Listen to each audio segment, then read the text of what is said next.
archaeological evidence points more strongly to Josiah. Now, even though it was probably Josiah that ordered that the temple be destroyed, the inhabitants of Arad disobeyed, and instead they just buried the temple, and that's one reason why we've discovered it today.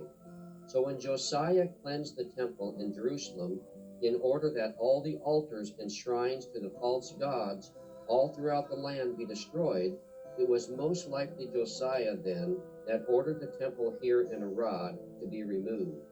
And the Bible says, there was no king like Josiah who turned to the Lord with all his heart. And it says in 2 Kings 23, before him there was no king like him who turned to the Lord with all his heart and with all his soul and with all his might, according to the law of Moses, nor did any like him arise after him. So Josiah is an amazing example of a godly king who became a king when he was just 8 years old and led one of the greatest revivals that Israel ever knew. A little north of the Red Sea, located at Timnah Park, is an exact replica of how the tabernacle God instituted the Israelites to build has been built. Every aspect of the replica is to the exact measurement as God instructed. There is the outer court, the inner court called the holy place, and the most inner court called the Holy of Holies. The outer court contained the brazen altar and the brazen laver. The inner court contained the menorah, the table of showbread, and the altar of incense. The most inner court, or the Holy of Holies, contained the Ark of the Covenant. On top of the Ark of the Covenant was the mercy seat with two winged cherubim angel figures made from one piece of gold.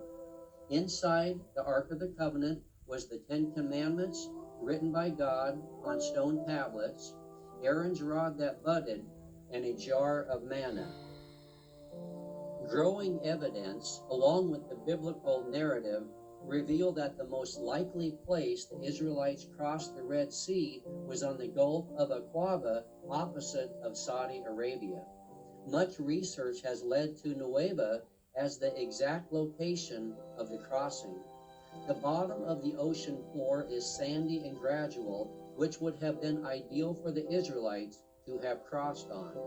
There have been found amazing discoveries of chariot wheels, axles, and items that would resemble an army's weapons in this place. And on the opposite side of the Sea of Saudi Arabia, they are found as well. Research over the past 50 years has provided strong evidence that the location of Mount Sinai is in present-day Saudi Arabia near the mountain of Jebel al-Laz. There are remains of an altar Moses erected, the altar Aaron erected to the golden calf he made, paintings of a golden calf, a menorah, Elijah's cave, and more. All this leads to show strong evidence that Mount Sinai is indeed in Saudi Arabia.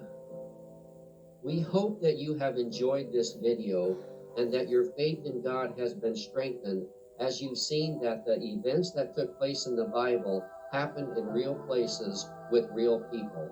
Our faith in God is based on historical truth. So for those who would attempt to discredit the Bible, they would need to wipe Israel and nearby places off the face of the earth. We have just showed a little about the amazing things that happened at these holy sites. To learn more about each holy site and other holy sites, please watch more videos on our YouTube channel or website.